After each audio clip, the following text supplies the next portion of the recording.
Welcome to Georgia Furniture Mart's Exploring Unconscious Bias in the Workplace, which is this second event hosted by Georgia Furniture Mart in a series of bi-monthly meetings that is designed to gather business and community leaders together to participate in open and honest discussions that will result in promoting opportunities that allow both growth and equality in the workplaces. We were lucky to kick off the meeting with a keynote address by Michael Thurman, CEO of DeKalb County. And we're excited to follow up the last session with a hands-on workshop that we're having today that's going to address various ways that unconscious bias can impact decision-making involving hiring, promotion, performance, communication, and leadership. Today's session is going to be led by my good friend, Carly Williams. She's the National Talent Identification Leader at PwC, one of the world's largest professional services firms. She's responsible for the overall early identification and experience sourcing strategies for PwC in the United States. Carly leads a team of more than 130 recruiters and sources across the country that hire over 13,000 interns, full-time entry level and experienced hires per year. So really quickly, I'm thrilled to introduce today's leader, Carly Williams, who leads PwC's effort to attract, engage, and hire entry-level full-time professionals and interns for over 160 universities where PwC actively recruits. She also leads the internal sourcing team that focuses on attracting experienced professionals to PwC. Carly is focused on partnering with external organizations to help build relationships with both entry-level and experienced candidates, so they learn and understand what career paths PwC has to offer. Thank you, Carly. We look forward to learning from you today. Wonderful. Thanks so much, Natalie. Good morning, everyone. Thanks so much for having me. I know as Natalie talked a lot about my experience, all of that is recruiting. I've been a recruiter for over 25 years, 22 of those years with PricewaterhouseCoopers. And for 5 years, I spent time as our diversity and inclusion recruiting leader, which diversity is near and dear to my heart. Being in Atlanta with a lot of the historically Black colleges, I did a lot of recruiting at Morehouse, Spelman, the Atlanta University Center, down at FAMU and Tallahassee, and North Carolina A&T up in Greensboro. And that really opened my eyes to diversity, what it was like for me as a white female being on campus and around others that didn't look like me. And it was uncomfortable at first, but it really pushed me to challenge myself. And my goal was always to make sure opportunities were available for all, regardless of the color of their skin. So that really kind of started my journey with diversity and inclusion. And what we're going to talk about today around blind spots is really kind of making sure we're challenging our own assumptions so we could be inclusive leaders, to think differently and slow down our way of thought. So before we kind of jump into the content, I'm going to break some of Natalie's rules. We're going to do a couple of conversational exercises, right? I do not want this next hour to be me speaking at you. I'd love to hear from you. I'd love to hear your thoughts. I have some questions posed, and not just using the chat for questions, but really hearing your point of view. So we do have some interaction today. So I hope that you'll do that with me and not bring me some energy too, which I would appreciate. So let's get started. The first thing I really, as we think about unconscious bias, if you will, is the thought of challenging your own assumptions, right? We are people that move extremely fast. Information comes to us constantly all day, and our brains are truly wired to make decisions and assumptions based off what we know and what we've been exposed to. So I'm going to show a video to get us started and then ask some questions to get your feedback and thoughts. Are you seriously considering her as a candidate? Just don't trust her. She's a woman. She's a woman. This is a man's She's job. clearly not educated. Really? Does she even speak English? That's not me. I'm not like that. You call it an honest mistake. Science calls it a blind spot. Our unconscious mind is a mysterious and powerful thing. It makes 90% of our decisions without us even knowing it. Our brains are overloaded with 11 million pieces of information every second. Yet we can only process about 40 of them. So we're wired to make cognitive shortcuts, using past experiences to make assumptions. And you know what happens when we assume? Our unconscious mind can put us on autopilot, determining where we sit, who we eat lunch with, who we turn to for advice, and who we choose to offer a helping hand. Living our lives with blind spots can put us in a tunnel. Same point of view, same decisions, same outcomes. We can find ourselves trapped in the land of snap judgments and misconceptions. We've all been on both the giving and receiving end of blind spots. Think about it. Who's talented? Who's able? Who can I trust? Who belongs? We've all been there. Blind spots are part of the human condition. Our choices have consequences for us and the people we interact with. By accepting that blind spots exist, we can stop. Imagine what possibilities exist if we could do it all over again. Different perspectives, inclusive relationships, diverse networks, better outcomes, seeing people for who they really are. People like you with unlimited potential. We all have blind spots. Once you accept that you have them, you can choose to do something about it. It's time to check your blind spots and focus on what's possible.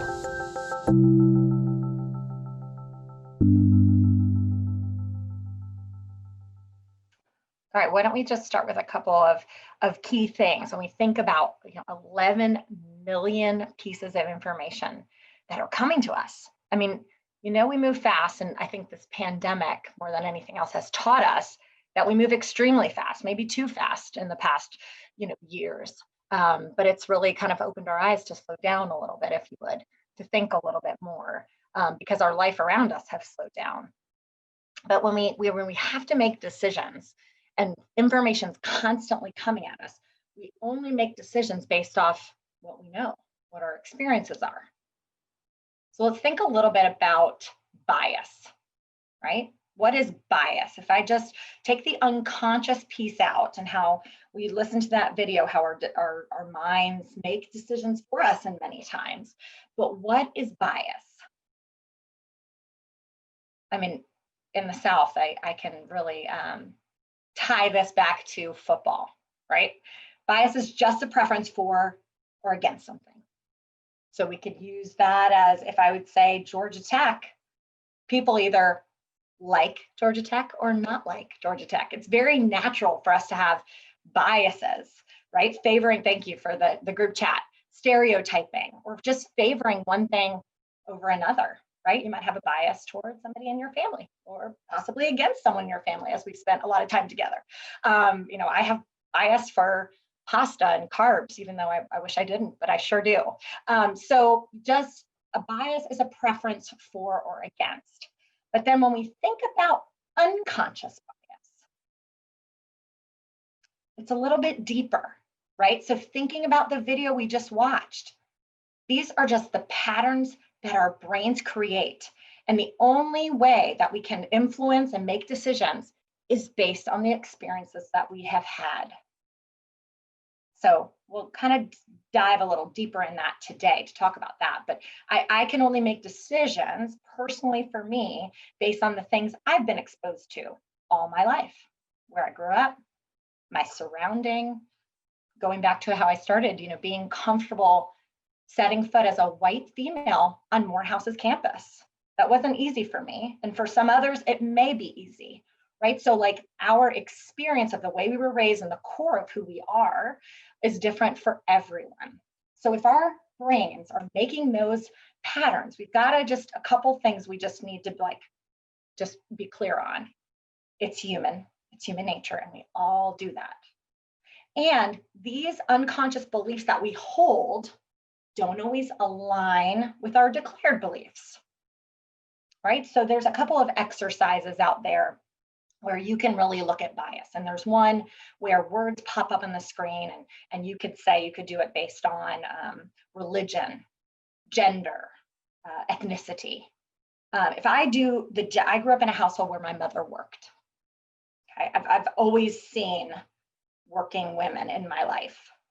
But when I do the exercise on gender and I see, homemaker, I'm choosing a female over a male, right? Like that is something that, although my declared beliefs is that female can work, right? They don't have to be the homemaker. My gut reaction when I take those bias quizzes just goes to, the male is the dominant, right? And a lot of us may have been raised in that way, and the female is the homemaker. And those are the words you associate with them. So you've got to keep in mind that your beliefs and the way that our unconscious mind will make decisions don't always align. And studies will show, and we're going to do a couple of exercises, that we generally tend to hold bias that favor those that are like us, right? They call it the in group. And that is super natural, right? You think about going to a party. If you walk into a room at a party, I know it's been a while since we've been at parties, right? When you walk into a room at a party, who do you go to talk to? Those you know, those you are most comfortable with. And the majority of the time, they will be people that look like you, that have your beliefs, that are in your circle. So you think about those decisions that we're making, and there's nothing wrong with that. But the closer that your unit may be to be that, your friends group, your community group, your church group, your neighborhood looks similar. So a lot of this comes from diversity, our diversity wheel, and what we're exposed to, as I mentioned before. And there are 36 different dimensions of diversity. So if you think of the core, you, the person, we think our primary diversity is some of the things I've mentioned before, right? Gender, ethnicity, race, sexual orientation, age, but it's so much more deeper than that. You've got so many different layers of your religious beliefs, the education that you had. I think about people when we talk about organizational, those that, roll in a company, or you think about location in the United States, right? Being in the South versus being raised in the North, how that really, is an effect of the person you become because of the things you've been exposed to. So it's not only about that core primary diversity. When we talk about inclusion and trying to be inclusive of all, we think all of these things, and there's so much on the screen, really plays into that. It plays into the person that we are today based on all the things we've been exposed to throughout our lives. And the more we open ourselves up to be exposed to more, the more we learn. So when you look at this, I'd love for you to just think about, and you can type it in the chat, or just maybe keep it to yourself, of what on here makes you feel uncomfortable.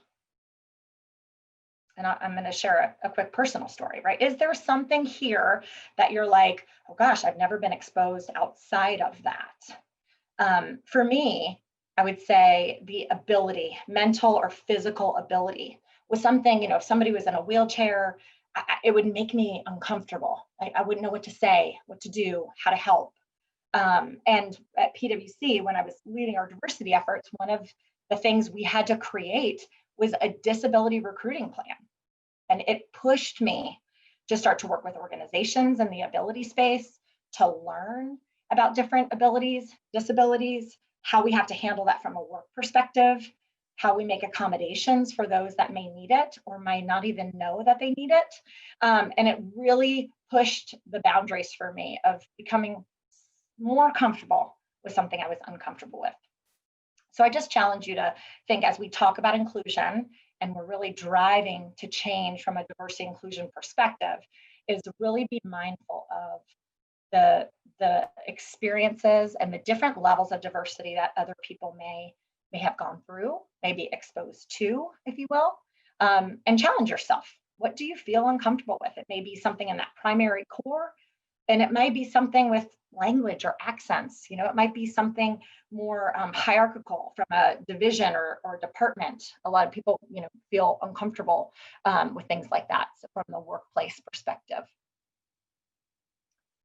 All right, so we're going to get into our first activity. I know it's been quiet, but hopefully you guys will engage with me on this. We're going to watch another video. This first video is really about objectivity. So we're going to watch this video. I'm going to talk about a couple biases that stand out, and then I've got some questions posed to you that we can discuss. How do you decide who makes the team, who gets an opportunity, and who gets cut? We want to believe that we think rationally and objectively, that all of our motivations are pure and free from biases, but we know that's not always the case because of our potential blind spots. Blind spots, or unconscious biases, are mental shortcuts that help us make sense of the millions of pieces of data we take in each day. They can potentially influence our decisions. Not all biases are bad. It's normal to have a favorite sports team or food or prefer being around your own family. Having a bias doesn't always mean you're against something. In fact, the halo effect means exactly the opposite. It's when you favor a person based on a positive first impression. In your mind, they can do no wrong, even when they prove otherwise. And assuming someone will be great at absolutely everything can actually end up setting them up for failure. The horns effect happens when someone is defined by a negative first impression. No matter what they do, they can't shake it. Halo and horns often carry over into other areas and color all the ways we see and experience someone. The halo and horns effects can also be reinforced by confirmation bias.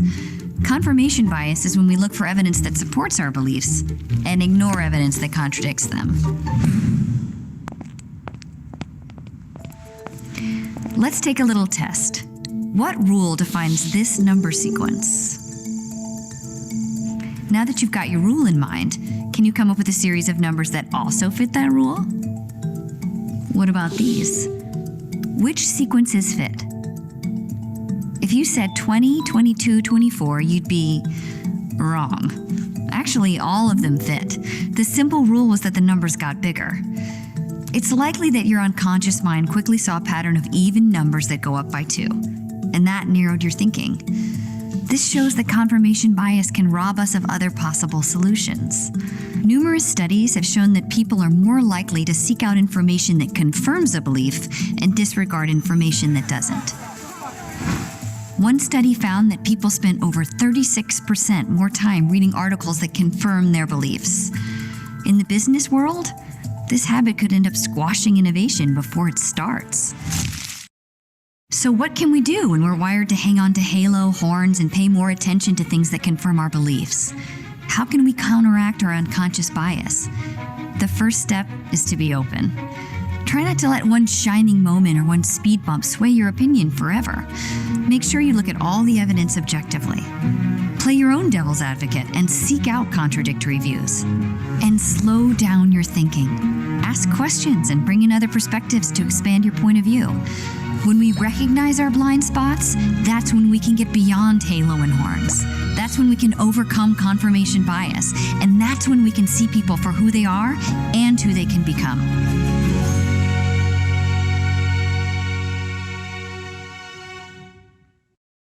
All right, so in that video, 2 main types of bias that she talks about, and I'd love for you guys to use the chat, or please come off mute that we can talk through some of these. So halo and horns. I feel like this one I can give so many examples of. And when you think about the workplace, right, like one person does one thing good, and then everything that halo is around them, they get chosen for everything. Everyone thinks everything they do is perfect, or the opposite, right? That horns first impression. I have many, an intern might be late on that first day of work, and then it just becomes a late intern. That's how they're known. They're always late. I mean, they could have gotten a car accident a day. That didn't matter. But that impression that you have, and even if that person is a great performer, it just kind of negates that because that horn is there and it's constantly carried with you. So I'd love to hear from you guys, the examples that you might have in the workplace of that halo and horns bias. Please, you guys use the chat or come off mute. Any examples of halo or horns? Well, I mean, I think our political landscape is we seek out, well, I shouldn't say we, but general population, I think, is that they tend to seek out those sources that provide information that they want to hear. Yes. So, which is why, what was it?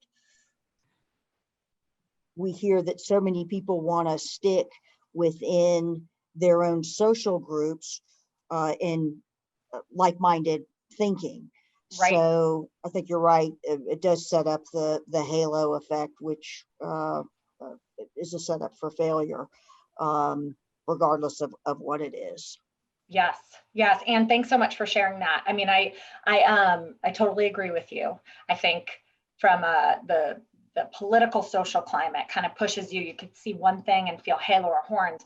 The other thing, when I think about confirmation bias, is like selective thinking and confirming your own belief.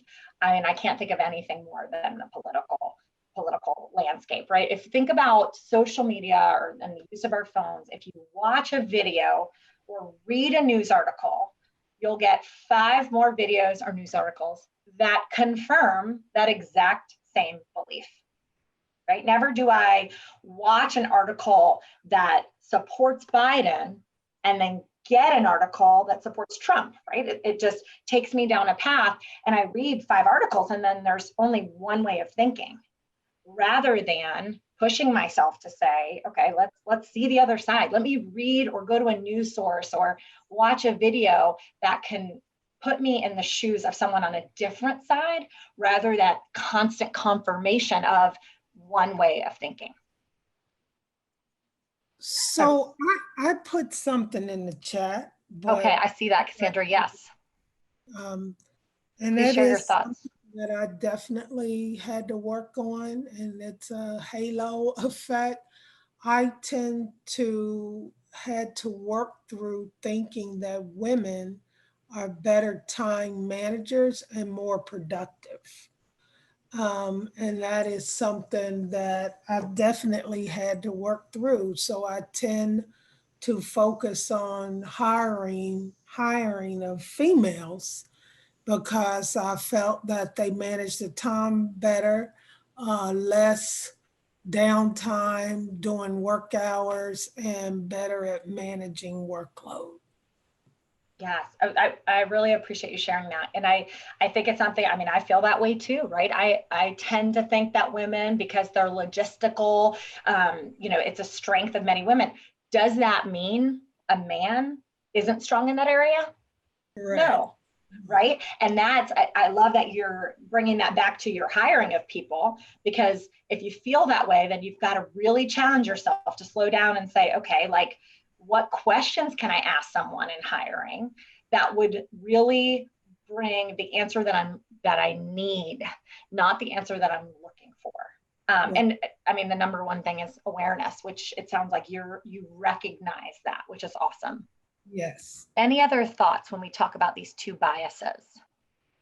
It really goes to what Cassandra said, and I think it's much deeper than that too. I think that it goes into the old adage of men and women thinking differently for the exact same topic. So for instance, if a woman is seen as a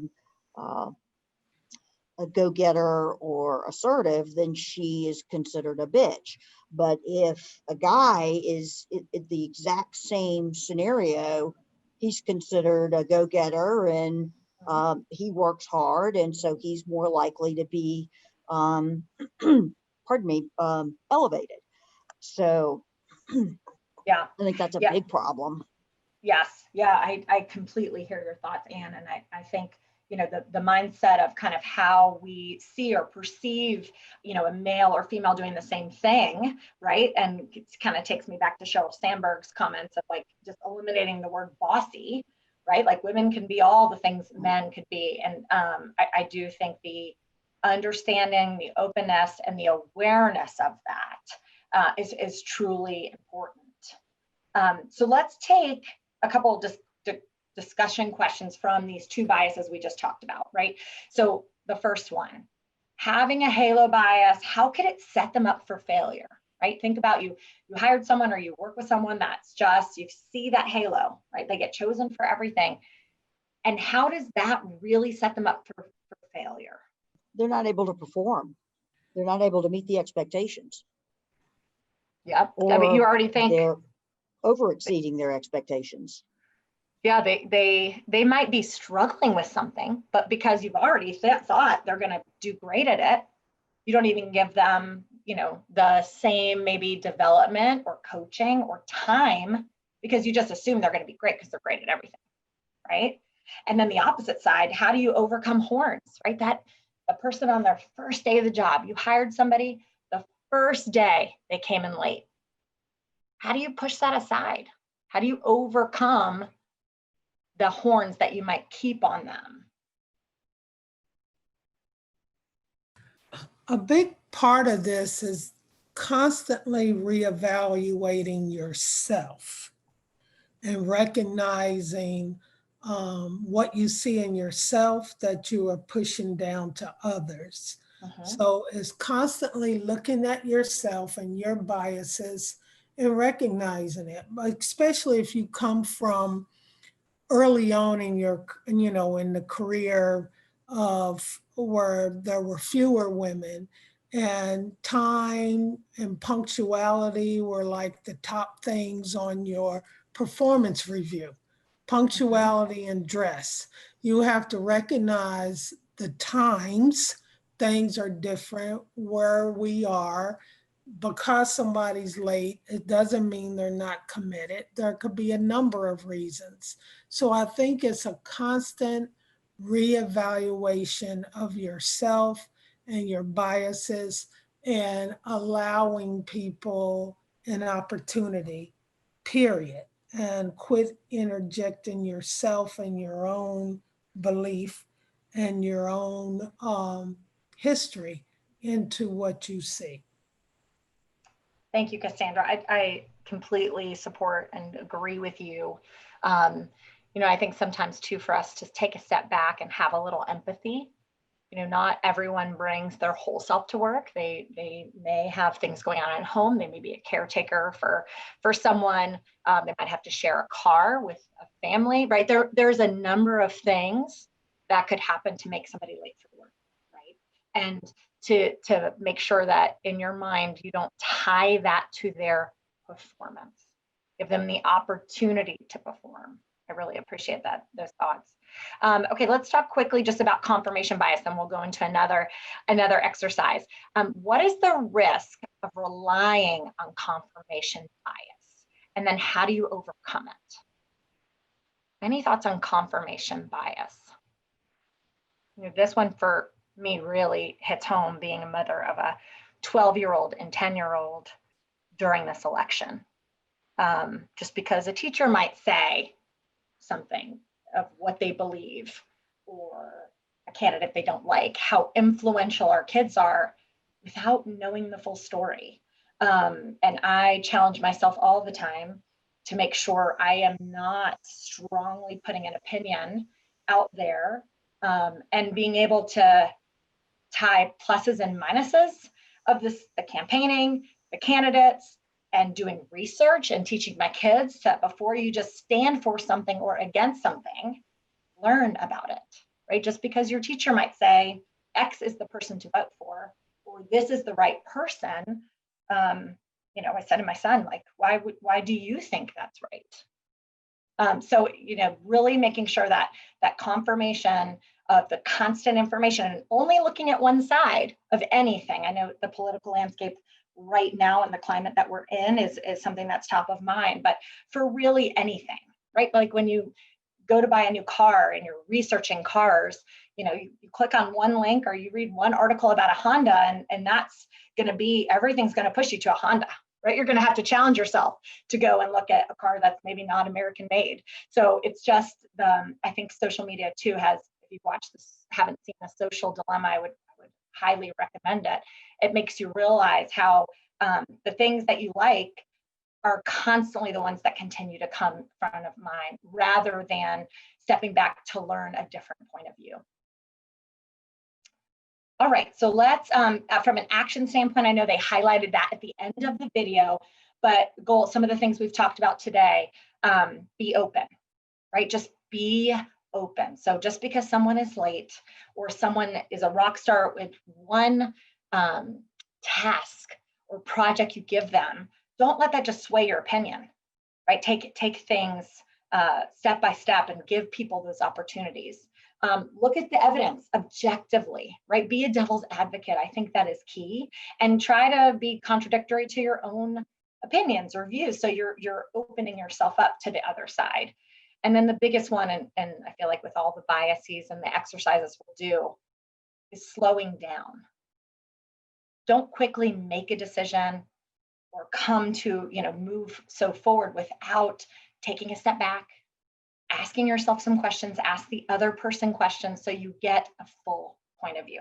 All right, we're going to go to the next one, which is around stereotypes, overcoming stereotypes. We'll do the same thing. We'll watch the video, talk a little bit about the biases, and then just pose some questions. So I would love to hear your feedback. Boss is coming. Can you take care of this for me? Sure thing. Thank you. Wait, let me guess. You had a very different mental picture in your head when I said boss. Did it look more like him? Don't worry, you're not alone. Our brains make automatic associations without us even realizing it. And while these associations help us make rapid-fire decisions, they can also be influenced by our potential blind spots.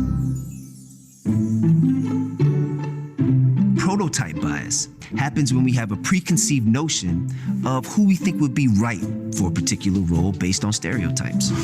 These mental pictures are based on who we've seen succeed in the past and can influence who we think will succeed in the future. Let's test the theory. Don't worry, just between us. I'm gonna say a word and I want you to point to the word on the screen that you most associate with it. Ready? Let's go. Delicate, powerful, caring, family, career, strong. What just happened? Well, if you're like most people, you associated communal words with female and assertive words with male, because those implicit associations are ingrained in our unconscious mind. A network of researchers from prominent universities developed the implicit association test. This test helps people identify their potential unconscious biases across a variety of dimensions. These types of ingrained associations can often shape our prototypes for who's qualified to lead in the workplace. Take the orchestra.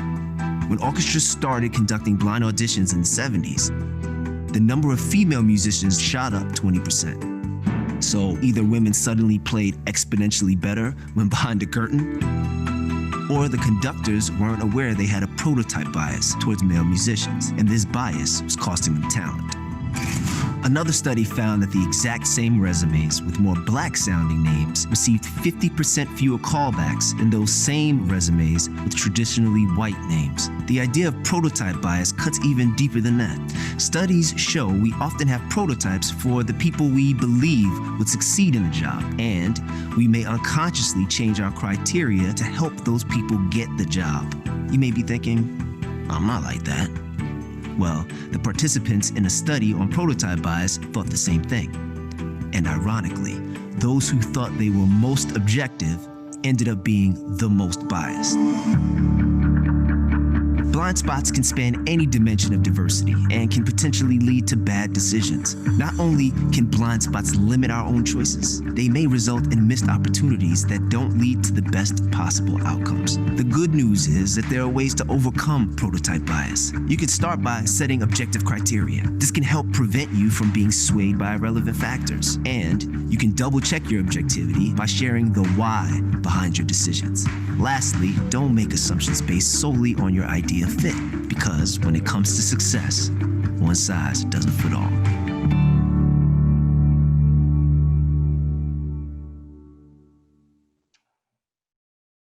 All right, so prototype bias, I think that video sets it up so well, really talking about how we may have an image or a type of person that we believe is good at a particular task. I mean, we were even talking about it earlier today. I lead a team of campus recruiters. A lot of times, if I look at the team overall, they are females who are in their mid-20s. And really high energy, outgoing type A personalities, right? And if you saw a picture of my team, That is the majority. It doesn't mean that all recruiters have to be female. It doesn't mean that all recruiters need to be in their mid-20s. So it's we've got these prototypes in our mind. And it goes back to what we discussed at the very beginning. It's what we're exposed to. So if you're exposed to something all your life, it's kind of just the way you see it as you make some quick discussions. So let's talk about some of these questions. Have you experienced a time when your mental picture of someone didn't match their appearance, right? At the beginning of that video where he says, the boss is coming, and you hear a woman's voice. Did that surprise you? Did it catch you a little off guard? But how and why did you develop that mental picture? And then how do you handle kind of that disconnect? Anyone want to share an example of that kind of time that you saw the prototype and it might have changed your outcome or your thoughts? I don't think when he said boss, I had a thought either way, because I think now there are so many female bosses. I'm not sure that's the first thing that came to my mind. Okay, good. I'm glad to hear that. Yeah, however, what I did notice when he said those words and had the male-female picture up, every word I went to female. So that's something I've got to work on as a person again. Power, strength, all these things. He divided the list, but every single word, my eyes went to female. Mm-hmm. However, when he showed the pictures and he showed the construction pictures, I thought male. Interesting. Mm-hmm. Yeah, I mean, it's just, again, those kind of wired things. I think about my, some examples here. Let me give you an example. I'd love you guys to play along with me on this one, and you can put your answer in the chat or come off mute. But if you close your eyes, I'm going to lay out an example, and then I want to hear what you see. And I'm sure you've never done this, but let's say you're driving and you're going a little over the speed limit, and you look in your rearview mirror and you see lights, the police. Dang, I mean, the first thing, dang, I can't believe it. Crap, how fast was I going? You get pulled over, you put your window down, you're starting to grab your license registration, right? I'm sure this has never happened to you guys, but so you start to kind of go play through that step by step. The police officer comes to your window. And what does that police officer look like? Give me some adjectives, examples of what you see. Man, Natalie. Male, white. Is he tall? Does he have like a big hat on or sunglasses? Just curious, what else do you see? Because I feel like I picture that police officer, and there's no question that police officer is male in my mind. He's a big guy, muscular, right? Does that mean that all police officers must be males? No, of course not. That's not what I'm saying. That's not what I think. But when we go through these examples, we have mental pictures of things, right? I mean, my son has had female teachers all his life. Only up until the 4th grade did he have a male assistant teacher. He probably thought all teachers are female, right? Like, why would a guy be a teacher, right? Like, and it doesn't mean that it's a bad thing. It's, again, what you're exposed to. So something really to be mindful of, thoughtful of, and challenging that fit, the fit. I mean, just the word fit, especially in hiring. I mean, I can't tell you how many times people will say, oh, I don't think they fit. Well, why? Let's come back to what we're hiring for. What are the requirements for the job? Do they do that? Because a lot of times when people use fit, it's because, well, they don't look like what I expected. I don't like them. It becomes more personal. They don't look like me. They don't look like what I thought this role to fill a receptionist would be. So I think it's really important to push back on that. So let's just go through with this one. I mean, this is all about objective criteria.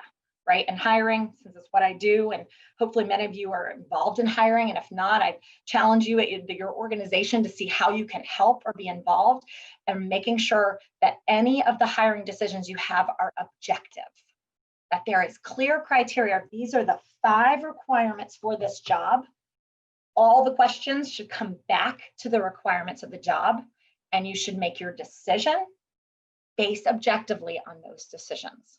Not because, well, I went to University of Georgia and they went to University of Georgia, or they were in the same sorority as me, right? That comes up all the time. And I have to push every one of my interviewers to be as objective as possible, because then we're making the most inclusive, objective hiring decision that we possibly can. So I hope those exercises were helpful for you. I'm going to just go through a couple quick takeaways and then some resources, and I'm happy to answer any more questions you guys might have. So coming back to these blind spots, I think that we talk about REAL is our acronym that we use. Number 1, recognize it. Recognize we all have it. It does not make you a bad person. We all have it. Being aware of it is key. And then explore, right? We talked about like some of these impact of the behaviors and the decisions I make based on the blind spots alone. And then challenge your assumptions. You need to act with intention, and learn, be able to listen, to learn other point of view so you can change future outcomes. I'd love for you to just spend 1 quick minute each personally. You don't need to share this with me, but just based on our discussion today, what action will you take? What will you take away from today that you could do differently to minimize the impact of a potential blind spot? So let me give you just a minute to reflect on that. Right, and hopefully there's something that resonates with you, or that you feel that you learned today, even if it's just one thing that you can take and create change moving forward when it comes to any bias or blind spots you might have. 2 quick takeaways. I wanted to highlight the CEO Action for Diversity and Inclusion. This group and coalition started in 2017, and our CEO and chairman of PwC was one of the founding chairmen. And now we're over 450 CEOs and university leaders across the US that have joined us. So it's ceoaction.com. I'd love for you to check out the website. I encourage you to talk to your leadership at your organizations about joining this.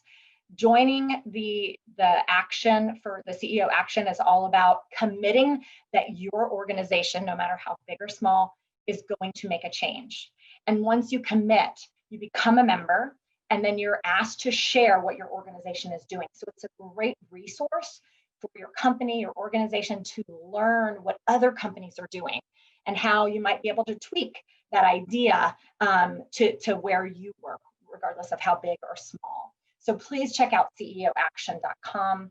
And then all the resources, the videos I showed today, they are on our website. It's pwc.com/US/blind spots. So we went through 2 of the videos. There are a couple more out there. There's also work session, like a handout. So if you wanted to bring them back to your organization and do a small group activity, you're able to have a conversation, dialogue, and you could use all of those resources. So with that, we're wrapped up. I am happy to answer any questions you have if you guys want to come off mute. I know we've just got a few minutes left, or put anything in the chat. Thank you for hosting this, and obviously very good information. To me, it is about really seeking to understand, and it should be first and foremost in everyone's mind. And really the only way that we're going to be able to do that and move forward is to dig deeper, and that means understanding culture, and really just deep diving into that, because when we understand culture, we get to know someone, we build trust, and with trust becomes productivity, and it just blossoms from there. So Yeah, I appreciate that, Anne. I totally agree with you. You know, the more open we are to understand others, and then you can build that relationship, and have the trust that you can be honest, you can ask questions, and you can learn from each other. So I appreciate you sharing that. I hope this was helpful today. I hope that these resources are a good takeaway, and you're able to share this with others at your company or organization. So thanks so much for having me today. Thank you, Carly. We really appreciate it. Just to let everybody know, we are going to put this, we did record this session, and we will put it up on the Georgia Furniture Mart website and send it out to each of you. We'd love for you to share it with others.